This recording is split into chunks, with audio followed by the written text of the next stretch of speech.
Hey, welcome back. In this video, we're going to start discussing partitions. We're going to start out by defining what is a partition. We'll briefly discuss an application of partitions, and then we'll look at some different ways to count partitions. So starting out, what is a partition? So a partition of a positive integer n is just a non-increasing sequence of positive integers that sum to n. And I'm just going to underline this. So whenever we write this sum for n, this partition, we'll always write the numbers in that sum in reverse order of their size. So for example, if all the numbers are the same, that's any way to write it would be the same. But for this one, if we're writing 5 as the sum 2 plus 1 plus 1 plus 1, we'll put the 2 at the beginning. Same if we have the sum 3, 1, and 1, we'll put the 3 at the beginning.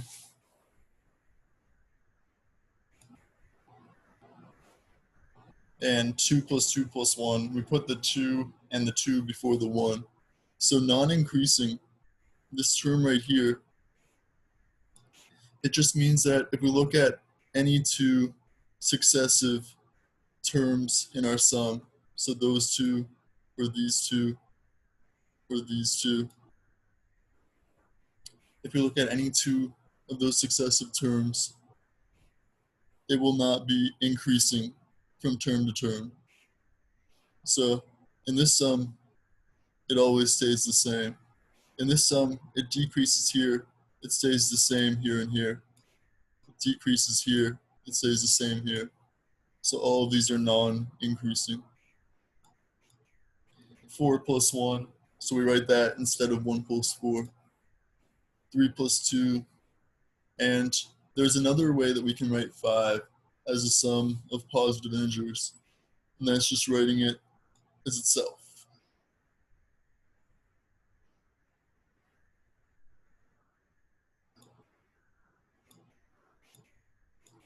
So let's talk a little bit about a real-world application of partitions. So there's this formula called Ewens sampling formula. And for this formula, it's assumed that you've taken a random sample of n gametes from a population. Gamete is just a type of cell. And these n samples are classified according to the gene at a particular locus. And this word locus is just a fixed position on a chromosome where a specific gene is located. So the sampling formula, Ewens sampling formula, it gives us a probability for any A1, A2 up to AK, so these A1, A2 up to AK, such that the sum I equals 1 to K of I times AI equals N. So we can think of this as saying the sum I equals 1 to K of I plus I plus I, a total of AI times. We're saying that that sum equals N. So the sampling formula gives the probability that for each of these I values, I equals 1 up to K, that in this sample, there are going to be AI alleles represented I times. And we can think of that in terms of partitions. So the reason why we can think of it in terms of partitions is the way that we've written it here. And I'll mention this word allele. it's a variant form of a specific gene. So whichever gene we're looking at a particular locus, because the n samples here in this bullet, we say these n samples, they're classified according to the gene at a particular locus. And this locus, again, it's just a position on the chromosome where the specific gene is located. So we're considering the different variant forms of the specific gene. And the sampling formula is giving us the probability that for whatever sample we have, that we'll have AI alleles represented I times. And so we can say then that this is going to be a probability distribution on the set of all partitions of n. And the reason why we can say that is because any partition of n can be written in this way. So any partition of n, you can write it as some sum of positive integers. And we can represent that sum in this form, in this summation. We can just take the greatest of the positive integers that we use in the partition to be this value, k. So k right there is the largest number in the partition.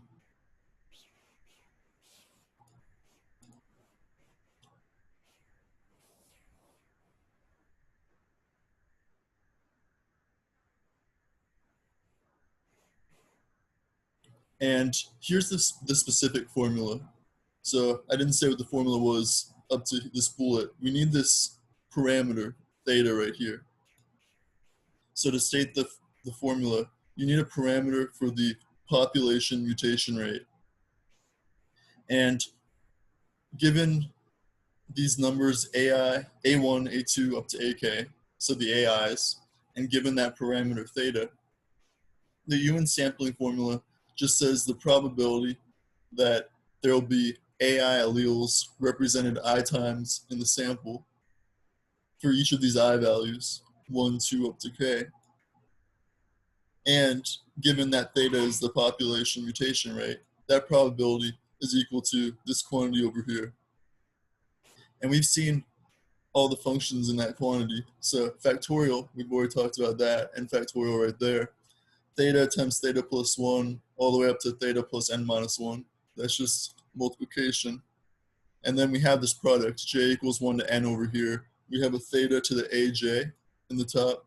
And in the bottom, we have another factorial, aj factorial, and we have a j, a to the j. And for every possible a1, a2 up to ak, for which n is equal to the sum, I equals 1 to k of I times ai, we're going to have a probability of that a1, a2 up to ak, comma theta. So this sampling formula, the total number of probabilities in the sampling formula is going to be equal to the number of partitions of n. So now that we've seen that this sampling formula, the total number of probabilities here, so total number of probabilities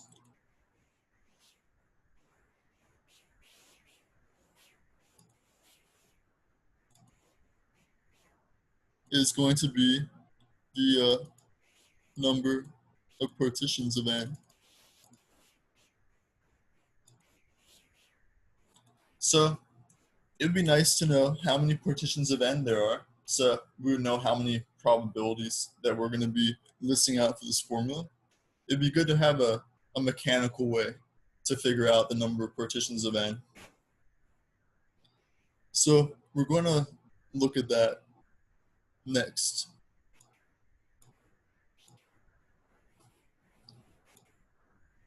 So we're going to define this function. It's just going to be the number of partitions of n. And we'll use the name p of n.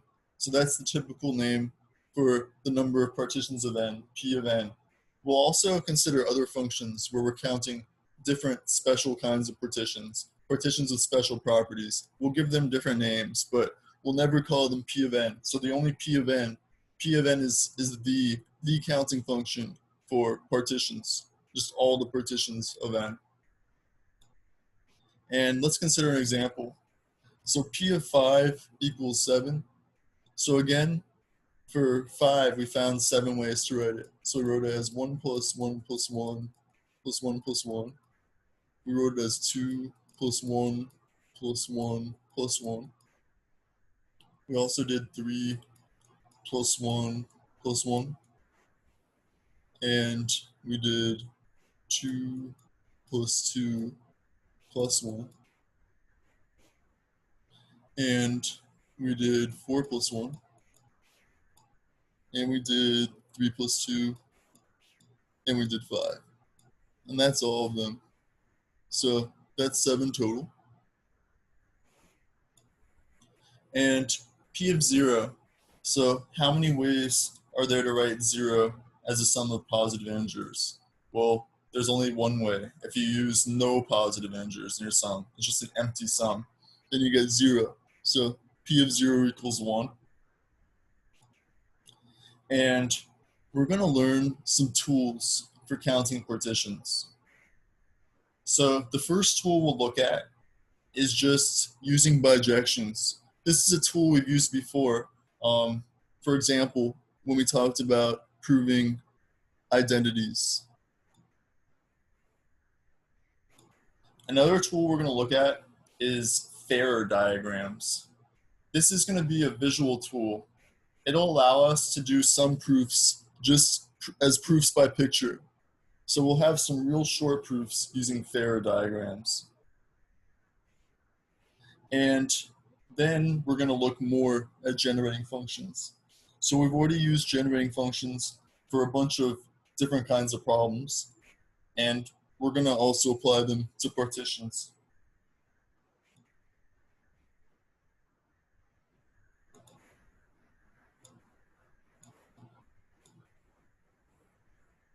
So here's a claim, and I claim that we can prove this claim using a bijection.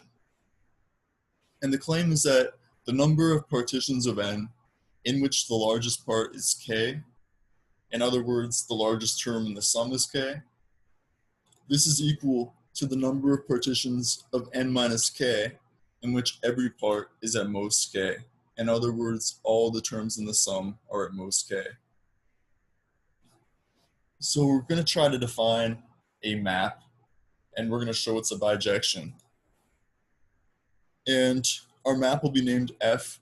F will go from partitions of n in which the largest part is k to partitions of n minus k in which every part is at most k. So let's take an arbitrary partition of n in which the largest part is k. So partitions of n in which the largest part is k. In other words, the domain of our function f. So if pi is an arbitrary element of that domain, then we will define f of pi just to be the partition obtained from pi by removing k from pi. So we know that if pi is a partition of n in which the largest part is k, we can write pi as some sum which starts with k. If the largest part is k, then we can say our sum starts with the k. And so f of pi, we're just taking pi, so we're just taking the k plus dot dot dot dot, and then we're just getting rid of that k. And whatever's left, that's our f of pi.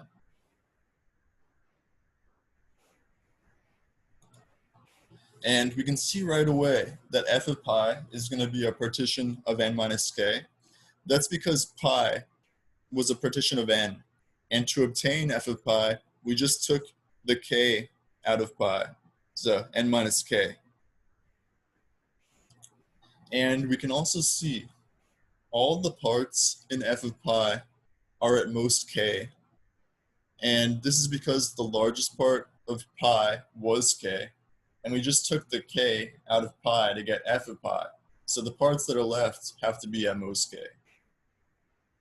So we know now that f of pi maps to the set of partitions of n minus k, in which every part is at most k. We still have something to prove though. We need to prove that f is a bijection, and we can do that just by showing that it has an inverse. And the inverse is pretty easy to define, just like f was. So to define the inverse, we start with the set of partitions of n minus k, in which every part is at most k. And we pick an arbitrary element of that set. And there's our arbitrary element. And given that element, we'll say that the inverse of that element, the inverse function, the function that we're claiming to be the inverse, is going to be the partition obtained from that element by adding k to it. So let's do what we did up with that bullet. If we have our partition rho right here, just has a sum right there, every part of rho is at most k, then we're just saying that f inverse of rho, so we're taking rho right here, same thing as rho, and we're just putting a k in front, because everything in rho is at most k, so we can put that k in front, and we still have a partition. And we can see that this f inverse of rho that we just defined, it's going to be a partition of n. That's because rho was a partition of n minus k, and we added k to rho. So n minus k plus k, we got n. The largest part of f inverse of rho has size k, and that's because we added k to rho to get f inverse of rho. So f inverse of rho has a k in it, so the largest part must have size k, because all the parts of rho had size at most k. And then the last thing we have to do is we just have to note that f inverse behaves like an inverse. So if we take f inverse of f of pi, let's look at what happens here. So pi right here, again, is an arbitrary partition of n in which the largest part is k. So we start with pi. Pi has a k in it. F of pi just takes the k out of pi. And then f inverse of f of pi just puts the k back in. And we get pi. Because all we did is take the k out and put the k back in. So we got the same pi back. Moreover, for rho right here, rho, recall, is an arbitrary partition of n minus k in which every part is at most k. So we started with the rho. Every part of rho is at most k. F inverse of rho puts a k at the front of rho. And then f of f inverse of rho takes the k off of the front of rho. And we're just left with rho, because all we did was we put a k in front of rho, and then we took that k away. So we just got the same partition back. So f inverse really is the inverse of f, and that means that f is a bijection because it has an inverse.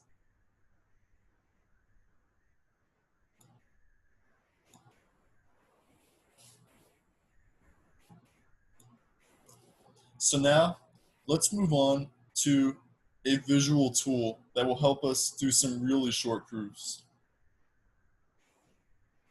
And this is called Ferrer diagrams.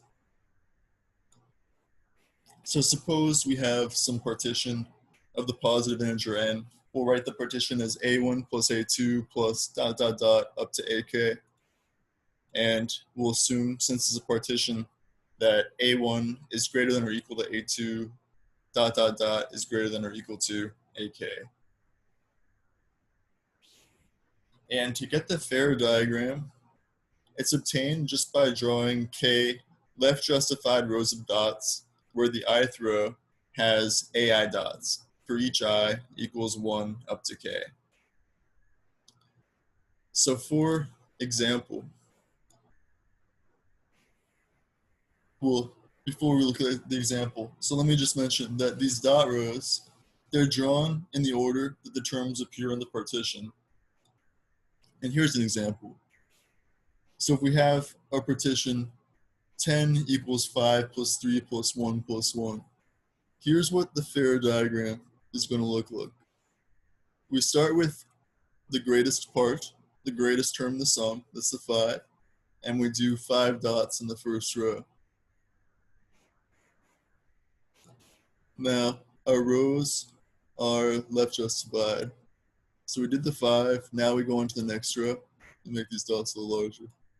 Next row is the 3, so we have not left justified enough.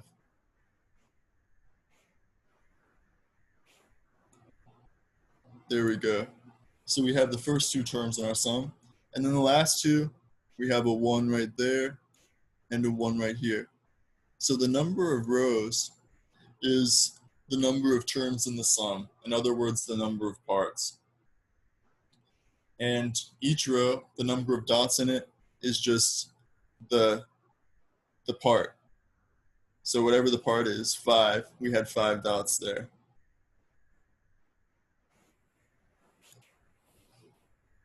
So here's a problem for you to think about.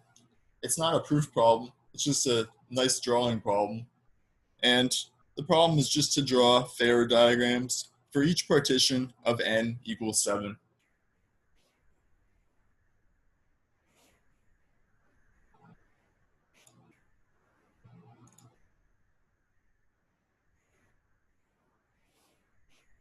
So we can define this map between partitions called conjugation. If you're given any partition pi of the positive integer n, as we just saw on the last slide, you can always draw a Ferrer diagram of pi. To get the conjugate partition of pi, you just want the partition whose Ferrer diagram is obtained by flipping the rows and columns of the Ferrer diagram of pi. So let's look at an example.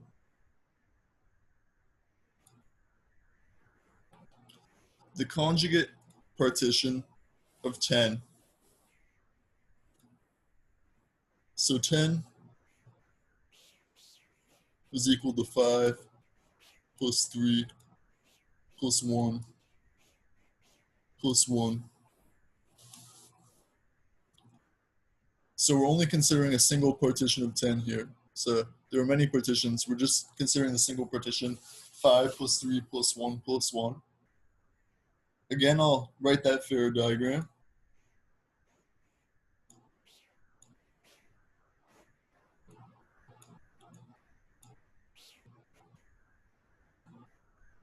So we have 5, 3, 1, 1. So we have a total of 4 rows here.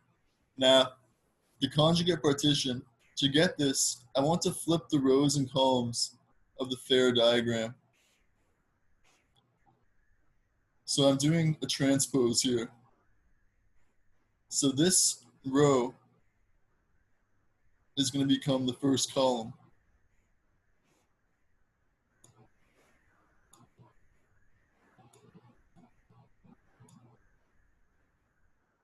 This row becomes the second column.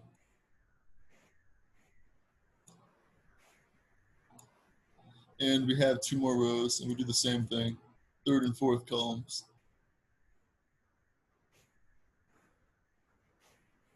And now we just want to see which partition is that. So we have the top row is 4, we got 2 there, 2 here, a 1 and a 1. So we get a new partition of 10. And we got 10 equals 4 plus 2 plus 2 plus 1 plus 1. We can consider another one. So we can look at, let's say 10 equals 6 plus 4. So we can write that. We have 1, 2. So we have 6 dots in the top row. And then the next row, we have 4 dots. and then we will just flip the rows and columns. So now the first column will have 6 dots.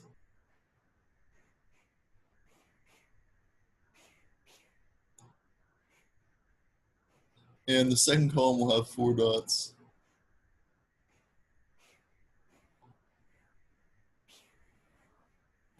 And now we just need to count how many dots in each row. So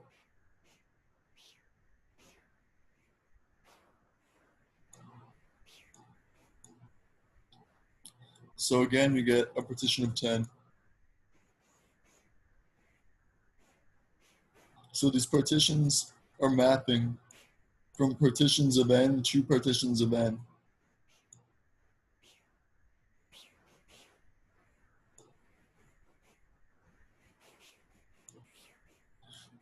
Let's look at one more, just one last one. Let's look at 9 equals 3 plus 3 plus 3.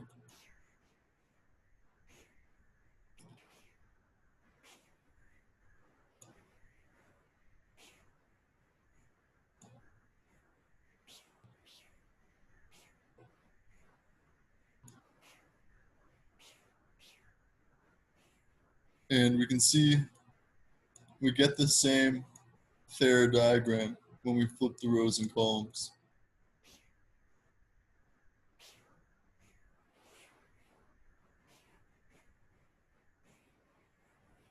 So we get the exact same partition. So the conjugate there is the same.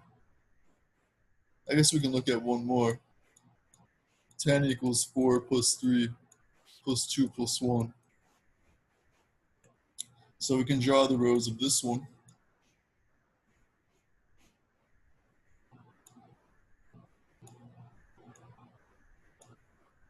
And I'll write the conjugate down here. So we got the exact same thing, just to be consistent with the others. Okay, back to this one. So there's our original Ferrer diagram. And then we flip the rows to get the columns. So first column,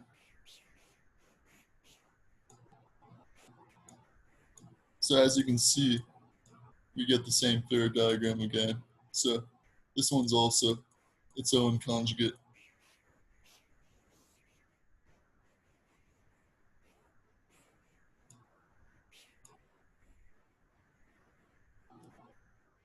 So as you can see, if the Ferrer diagram has symmetry over this diagonal from top left to bottom right, so same diagonal here, and it's symmetric over that, then when we flip the rows and columns, we'll get the same Ferrer diagram. So that's why we're getting the conjugate equal to the original.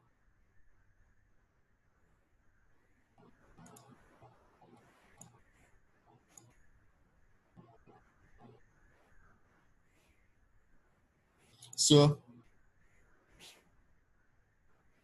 again, there's the definition of conjugate, and we're going to prove a claim. And this claim, there's going to be a very simple way to prove this using Ferrer diagrams. So our claim is that the number of partitions of n with k parts. So k parts right here, we're just saying that the number of terms in the sum is k. So our sum has a total of k terms. And the claim is that the number of partitions of n with k parts is equal to the number of partitions of n where the largest part equals k. So that seems kind of strange. Why should the number of partitions with k parts be the same as the number of partitions of n where the largest part equals k? So if we don't think about that in terms of the Ferrer diagram, it might seem kind of strange. But then we can think of the Ferrer diagram. And the Ferrer diagram, what happens when we draw a Ferrer diagram if we're considering a partition of n with k parts? So if we draw its Ferrer diagram, it's going to look something like this. It's possible some of these will be the same length as each other. And if it has k parts, then there will be a total of k rows. So our partition of n with k parts, we can draw its Ferrer diagram with k rows. Then when we transpose the Ferrer diagram,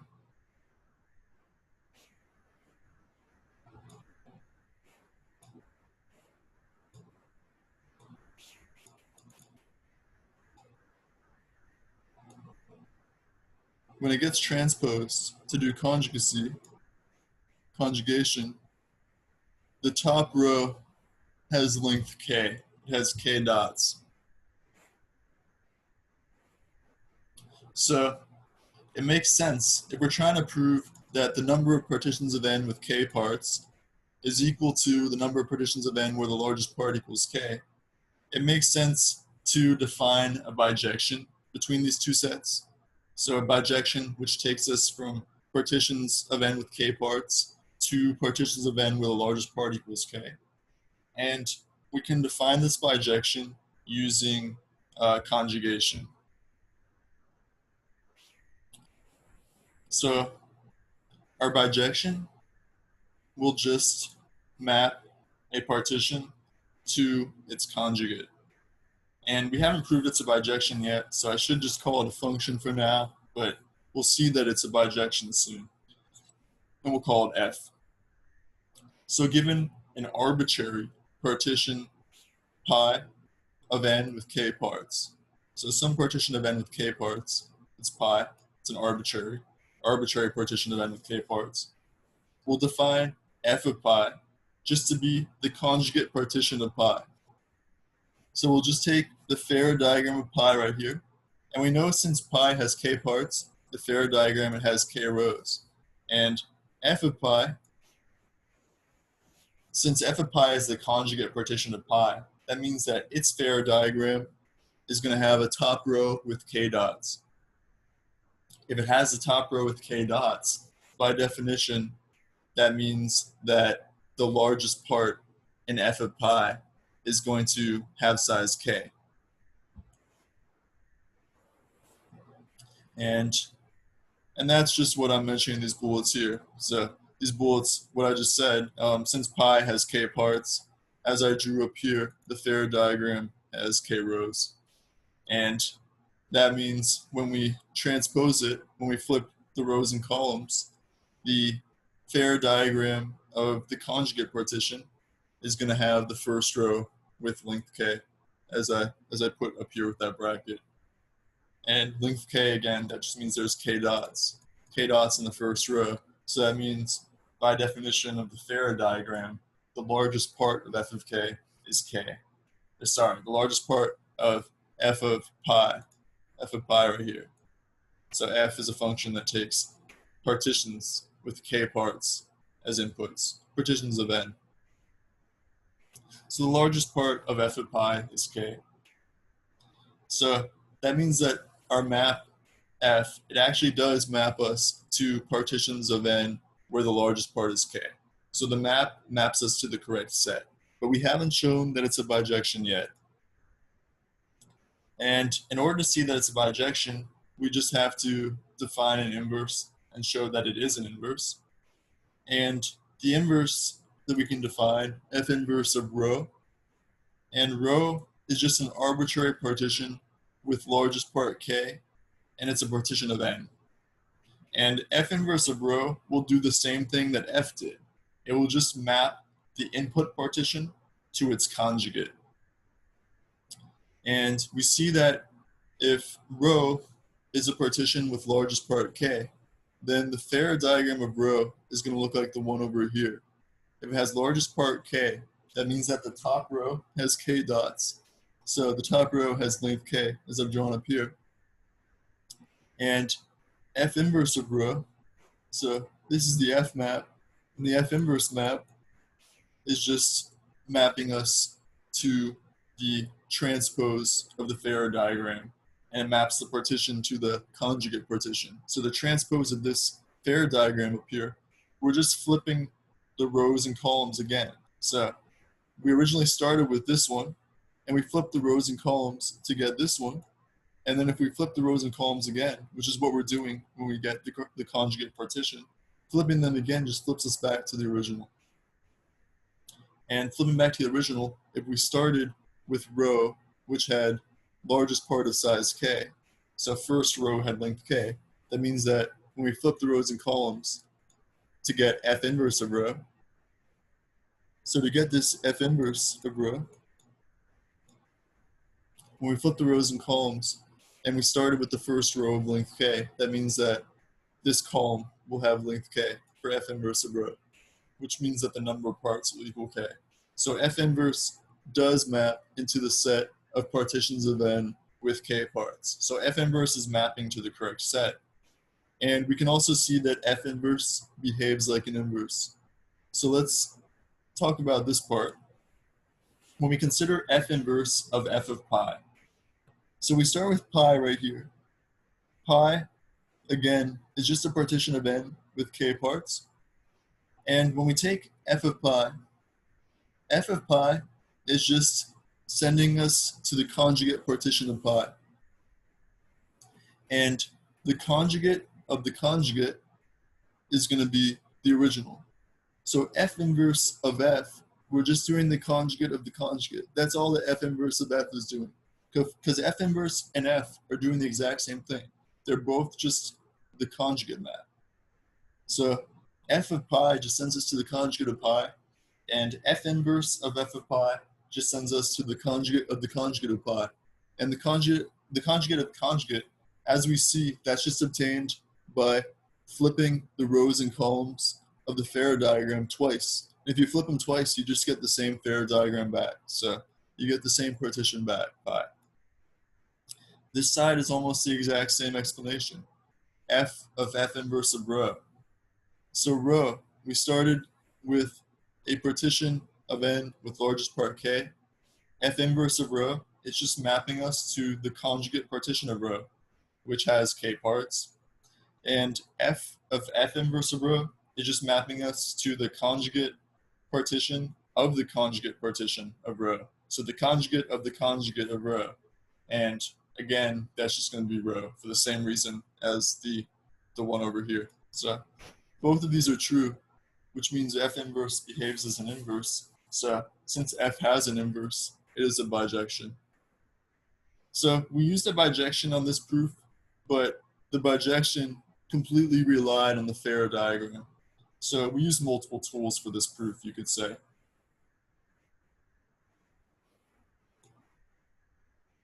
And here is a problem for you to think about. And I put a prove or disprove here. So regardless of whether it's true or not, it'll be useful to consider Ferrer diagrams for this one. So that's basically a hint. That's why I wrote the Ferrer diagram there. So prove or disprove that the number of partitions of n, where all the parts are even, in other words, all terms in the sum are even, prove or disprove that this is equal to the number of partitions of n, where all the parts have an even number of occurrences. In other words, each number in the sum occurs an even number of times. So just to illustrate what I mean here, let's consider an example like n equals 4. Let's see if it's true or false for n equals 4. So first, we'll consider partitions of n where all the parts are even. So all terms in the sum are even. So we have 4. 4 is itself, so that's the sum that adds up to 4. And all the terms in that are even, so that's fine. We also have 2 plus 2. And all the integers in the sum have to be positive. So these are going to be the only ones that add up to 4 where all the terms are even. So all terms even here. And we can look at same thing for 4 for the n. So n is still 4, but now all parts have an even number of occurrences. So we can write 4 as 1 plus 1 plus 1 plus 1. So each part here is 1, and 1 has an even number of occurrences because it has 4 occurrences, and 4 is even. We can also write 2 plus 2, and that seems to be everything. So here, all parts have an even number of occurrences. So it looks like it's true for n equals 4, and see if it's true for all the other values of n. So if it's false, see if you can find a small example. If it's true, see if you can find a very simple proof of it.